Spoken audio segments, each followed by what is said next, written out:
and welcome back to my YouTube channel. If you are new here, my name is Brianna Hightower. Today's video is one that has been so requested. Like, if only you guys knew how much I get asked about this. Sorry guys, I had to adjust my camera because it was acting crazy. But yeah, so today's video is going to be my 5 pros and cons to joining the military. A lot of these do pertain to the military in general, but a few you will notice are probably a little bit more Air Force related. Every branch is different. A little background on myself: I joined the military straight out of high school. I was 17 years old when I left for BMT. I did a 4-year enlistment and my job was command and control. I am originally from Ohio, and then the military took me to Texas. That's where basic training is. You will go to Texas, like I said, at least for the Air Force. And then from Texas, I went to Keesler, Mississippi, which is in Biloxi. And then I came out here to Arizona, where I did my entire enlistment minus 1 deployment, where I went to Kuwait. So I did get a good feel, even though in 4 short years, I did get a good feel during my military time. I got to deploy, so I did have a lot of experiences. And so that's a little bit of background on me. I am also a mother. I have a 10-month-old son who I only did a few months in the military with my son, but that was actually a really big reason for getting out, which I'll go ahead and put the video right up in the corner of why I decided to get out the military. That's a whole different video in itself, but if you're interested in why I did decide to get out, you can go ahead and just click it right up there. Should be up there now, and you can watch that video. But again, this video is just for those of you who are contemplating going into the military. You have so many questions, you don't know, what's the pros, what's the cons. So I'm gonna go ahead and give you my 5 pros and cons of joining the military. And again, I was in the Air Force. Every branch is going to be different in terms of experience, but this video is going to be based off that. I have them wrote down to keep me on track. So without further ado, now that you have some background on me, also my husband is still active duty military, so I know both sides. I know being in, I know being a spouse. I'm experiencing it both. So without further ado, let's go ahead and get into the pros and cons. So for this video, I decided to start with my cons of joining the military. I figured why not tell you guys the bad straight off the jump, and then we can go ahead into the things that I think are good about it, and then I'll give you my overall opinion, kind of, if, in my opinion, is joining the military worth it? Is joining the Air Force worth it? How did I feel about it? So again, okay, we're gonna go ahead and we are going to start with the cons. So my number 1 con, my opinion, again, these are all my opinions, would be deployments. Some people love deployments, and let me tell you why they love deployments. It's strictly because of money. On deployment, you are making a lot more money, especially if you're someone that is stationed. So the military sent you to live somewhere that is in the United States. You make less than someone that is stationed overseas. So say in Germany, in Italy, in Japan, in Korea. So a lot of people will actually like deployments because you're making a lot more money. I want to say when I went to Kuwait on my deployment, I brought back, in that 6 months, I brought back around $20,000, which for 6 months, $20,000 is a lot of money that I brought back. And the reason that you bring back money is typically because while you're deployed, you're not going out all the time. You're not buying food for the most part, unless you want to get snacks. You're not spending money on gas. You're very constricted. You're just working. If you're someone that works out, you're going to the gym and you're going to bed. Deployments are very, very high pace, high strung. You're working 12-hour shifts, a lot of jobs. So you're not spending money. However, if you have a family, yes, you're going to get something called separation pay. So they're going to pay you for having to be away from your family. And when I went, I know separation pay, it was an extra, I did not have children at that time, it was an extra $250 a paycheck. Now, however, I didn't have a family when I was deployed. I actually met my husband while deployed. But however, I had friends there who were. And they actually didn't say that it was worth it. Yeah, they made extra money, but they still had a family back home that, was paying rent or mortgage that was using up that money. So to be honest, most people who have families, I'll say a solid like 70% of people that have families actually do not like deployments unless they are in a financial bind. Deployments for me are a con.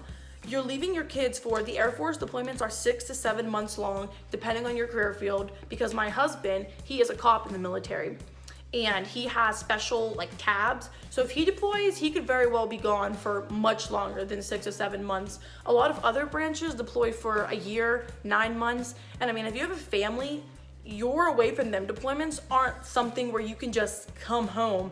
It would have to be a major life event, someone dying to get you to come home. I have multiple friends who missed the birth of their child because they could not come home from their deployment.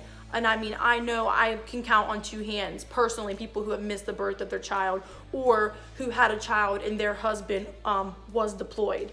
And to me, that was a huge con. Now having my son, I could not imagine having to leave him for 6, 7 months at a time, especially like in this phase of his life. I have a friend who she deployed when her son was only 11 months old. So I mean, at 11 months, I mean, that baby is a total different baby by the time you get back. And to me, that was a huge con.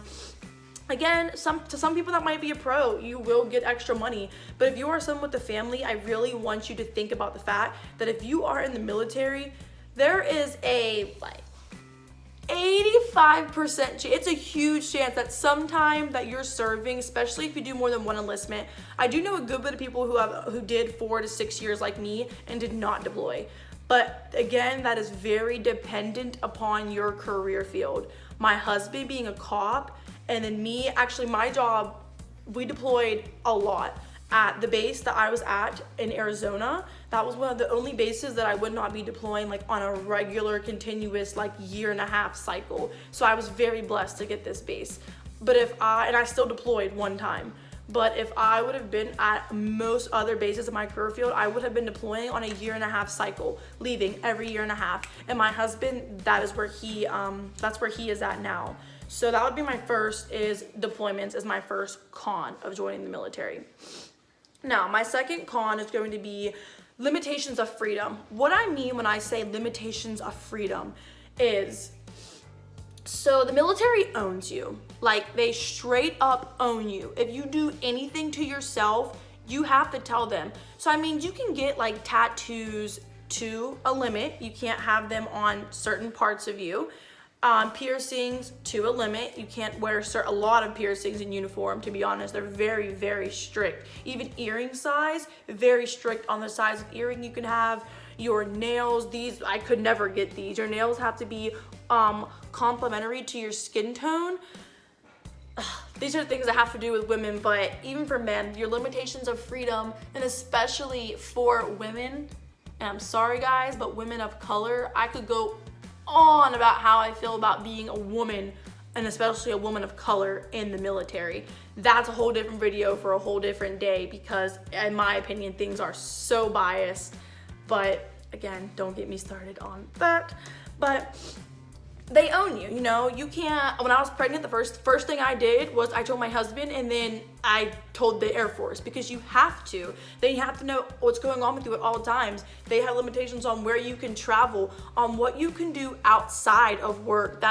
It's kind of crazy. People don't realize that, yes, you're in the military, you know, you're at your job, you have a standard to uphold, your uniform has to look a certain way. They will call you out and tear you apart. If your uniform is not a certain way, your hair, I could never have this in the Air Force, never. It has to fit in a very certain bun, has to lay properly. It can only be a color that is complementary to your skin. What is complementary to your skin?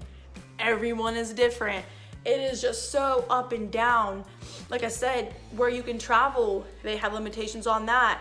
And you would think, oh, well, that's just when I'm at work. Sorry, it is not. It's not where, you know, just when you were at work. Being in the military is 24/7. And that was one thing I had to learn quick. I actually ran into an incident. So something I did on the side, that I still do on the side, even after I had my son, I dib and dabbed into modeling. So doing photo shoots, building portfolios. I do a little bit of social media work on the side, you know, get sponsors, free things. I make a little bit extra money a month. And, you know, that's a goal of mine, and I'm still pursuing that. Well, I ran into an issue in the military, and I'm gonna go into this in my video about being a woman in the military, but quick synopsis. I ran into, someone had an issue with one of the photos that I took. Had nothing to do with me in the military, had nothing to do with even America. It was me in a photo shoot that was just me in a totally like non-military, non-Air Force, non-America related thing. But someone had an issue and they set my picture up and tried to get me in trouble. Thank goodness I have good leadership, because I know people who have gotten in trouble for things that I think is complete like BS in my opinion. So you have a lot of limits of freedom. Yeah, if you're someone that like can't take that and you're very free spirited, the military is not for you. I'm gonna tell you right now, unless you can do a whole 180, the military is not for you. So second con. Third con, from my opinion, is salary. A lot of people will disagree with this. A lot of people will say, oh, military, people think that we're rich. Like they really think we're rich. All right, let me break it down for you. Coming out of high school and joining the military, yeah, I was doing well for myself. A lot of my friends were broke college kids who either their parents were paying for their college and they would maybe have a part-time job, maybe not, just struggling to get by, student loans. I understand that. However, when you start to get to like my age now, I'm 22 and my husband's 25. When you start to get to our age now, a lot of our counterparts, especially in this day and age, they, have their college degree and or they've already went to school for a trade. And at least in Arizona, for what we were making, honestly, wasn't anything special. So like I said, the way that the military works with salary, let me break it down for you guys, for people who are unfamiliar with this. So, and again, this is Air Force. So the way that it is, your salary is going to be different based on where you are located.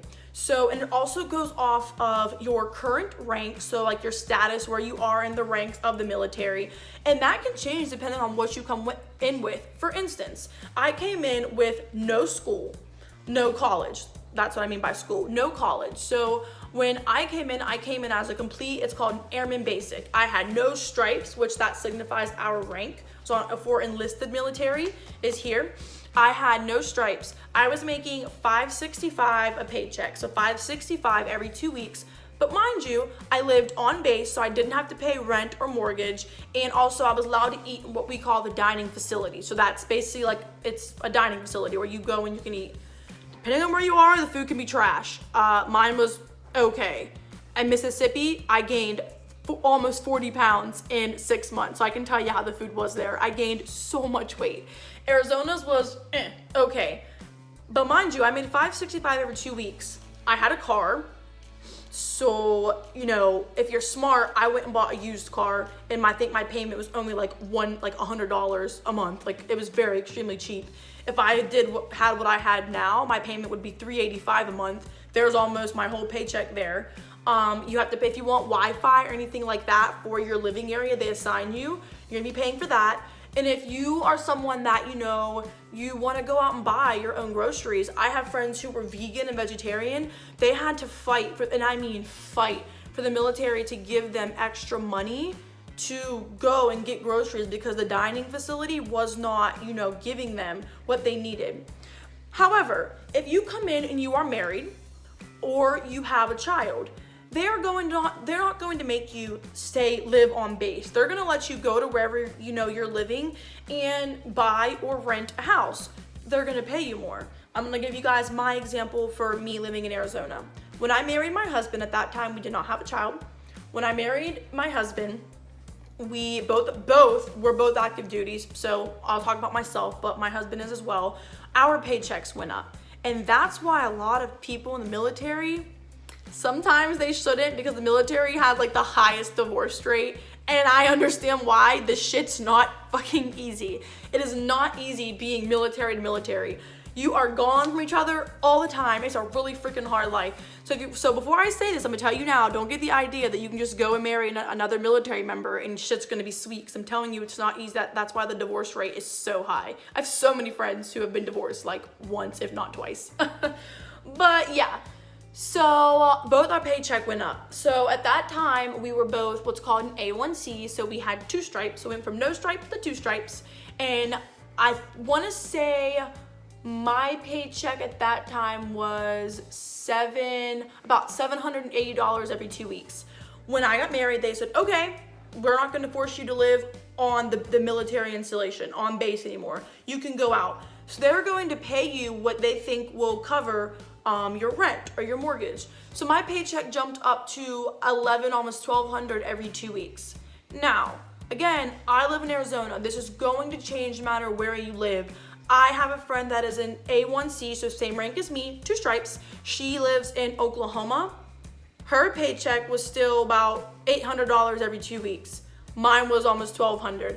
I had a friend that lives in California, same rank. Her paycheck for 2 weeks was like $1,700, $1,800 with only 2 stripes. That's what I made with 3 stripes here, because the cost of living. They're gonna pay you based off what they think you can be able to cover for your cost of living, all right? So I was making that. Now, average rent, at that time I was renting, average rent in Arizona is on average $900. And I had a 1 bedroom and I was paying $900 for rent. So yeah, I'm getting $1,200, but okay, $900 right there, that's my rent.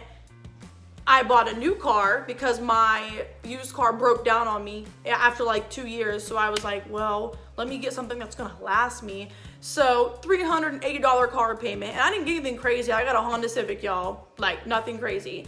I had my Wi-Fi, which was like $90. Now I'm not on base, eat in the dining facility. They do give you a little bit of money monthly. They give you $300 a month for groceries, so that definitely helps. But again, this is all before tax. So after tax, I was bringing in about $1,200 every 2 weeks. Again, a lot of you might be like, yo, that's ballin'. Now, let me tell you, when I put on my 3rd stripe, I broke it down, right? So I was making $1,728 every 2 weeks. Okay, I owned a home. So, and we're talking about me, okay? Yes, I'm dual military, so yeah, we were balling, but we were only balling because we both were bringing in like housing. So even though we're married, we both get housing. So I get $1,728 every 2 weeks, and my husband also got $1,728 every 2 weeks. One of our housing, technically, we just put it in savings because only one of ours will cover it. So we bought our first home, and our mortgage was $1,200, right? So that's $1,200 right there. My car payment, $387. Now I have Wi-Fi. I'm paying for utilities, which I live in Arizona, so like 6 months out of the year, your electric bill is $300 because it's 100 degrees outside. So like, and I have a 1-story, like I don't even have a 2-story home. So you guys are seeing how this added up. So to put this in simple terms, what I did, last part I'm gonna talk about with salary being a con in my opinion, I took how many hours I was working a week, right?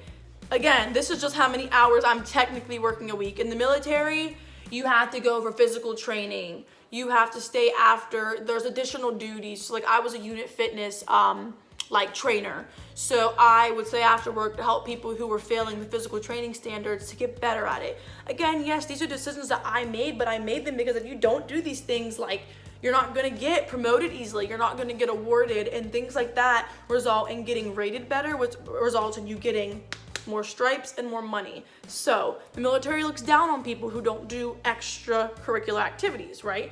And some things are forced, and sometimes you're working longer than the hours, but let me not go into it, guys. This video is getting pretty long already.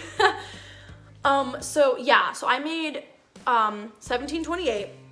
And what I did was I took how many hours I worked from 7 to 4:30. So that's a typical nine and a half with 30 minutes lunch. So 9-hour shift, 5 days a week. So I took 45 hours times 2, which is 90 hours, and then I did 1,728 divided by 90. It ended up being $20.19 an hour. So that's what I was making at my rank. Again, that was doing 3 years putting 3 years in the military. I did not have a college degree yet. I graduate this year. So for a lot of you, probably like, oh, $20, like, yeah, that's big money.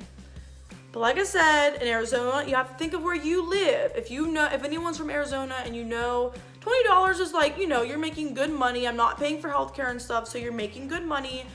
But a lot of times you are working more than that. You're not just working 9 hours. My husband, for example, my husband being a cop in a lot of career fields, I'm telling you guys, look into the career field that you are going into before you go into the military. Please, if you do anything, don't just let your recruiter give you a job, because there are some jobs, if I had, like, I would be out, and I mean out quick. Like, I would not be doing it. So my husband, for example, has a job I would not be doing. They work a lot of 12-hour shifts. They work out in freezing cold. They work out in the 110-degree weather wearing these big, huge, like, protection vests and weapons. They have a ton of additional training all the time. They're always gone on deployments or little trips that they send you on, you know, to support other missions. And so I took my husband's salary, $17.28 every 2 weeks, and I did it divided by how many hours he works. He works 12-hour shifts. Okay, when I took his 12-hour shifts, I did 4 and 5 days a week, because it always depended. Again, that's not even counting all the additional training and times they're gone. And like I said, their job is difficult, and he's making the same as me. That's something you gotta keep in mind. You could have someone sitting behind a desk all day doing admin work, and you're out working on airplanes in 100-degree weather, and you are making the same amount of money as them. Keep that in mind.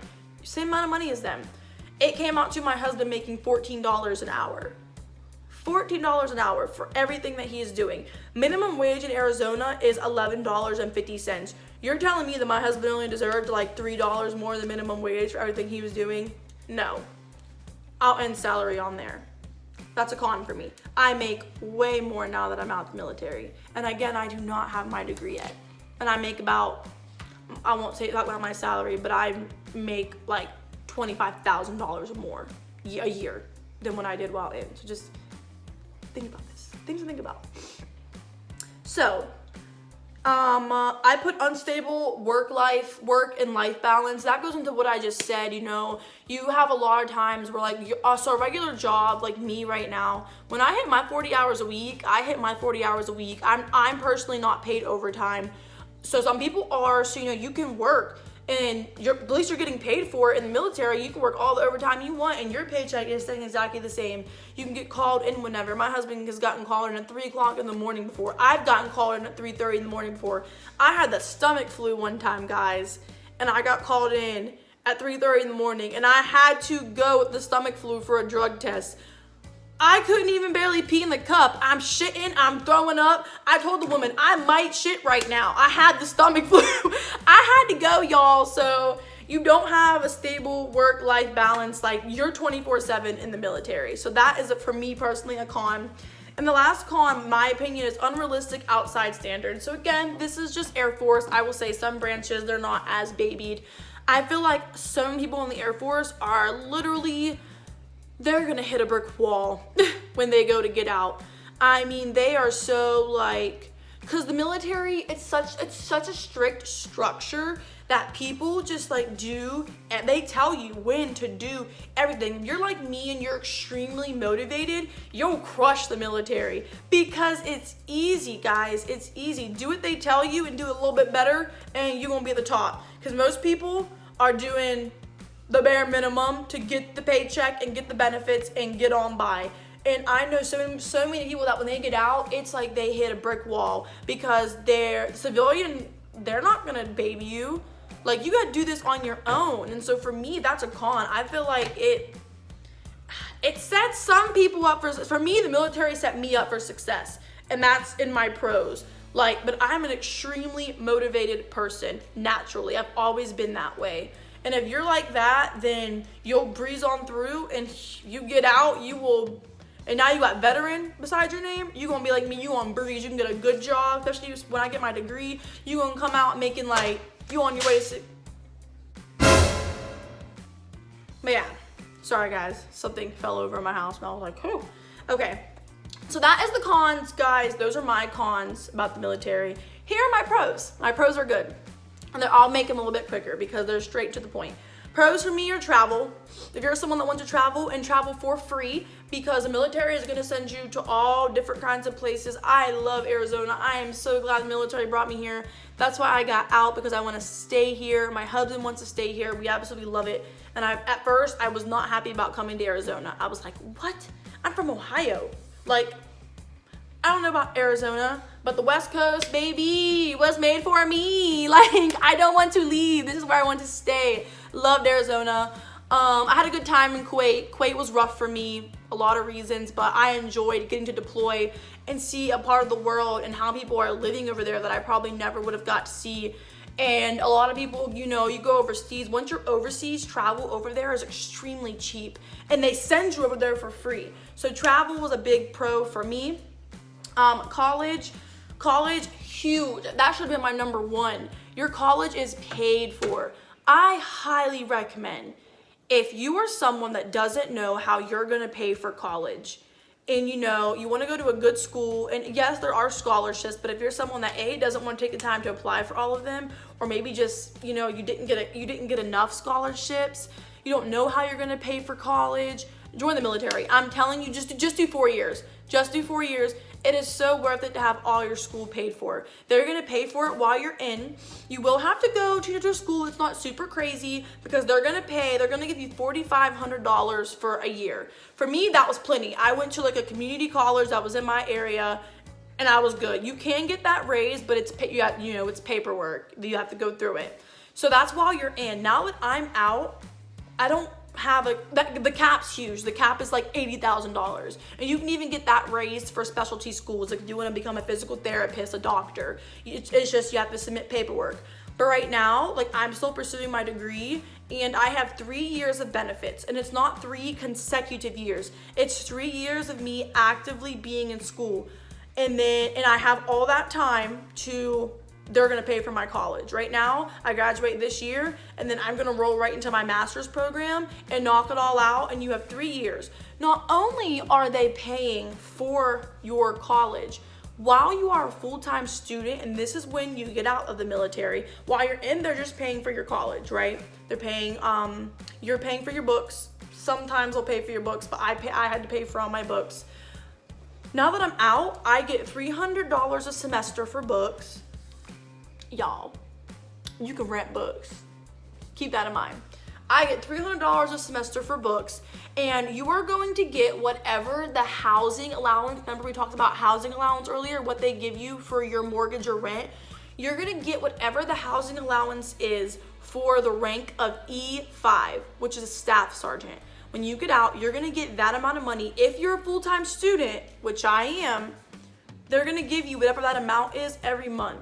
That amount in Arizona is $1,680. $1,680 is how much an E5 in the military, a staff sergeant, makes on their paycheck. With, you know, someone without kids and everything.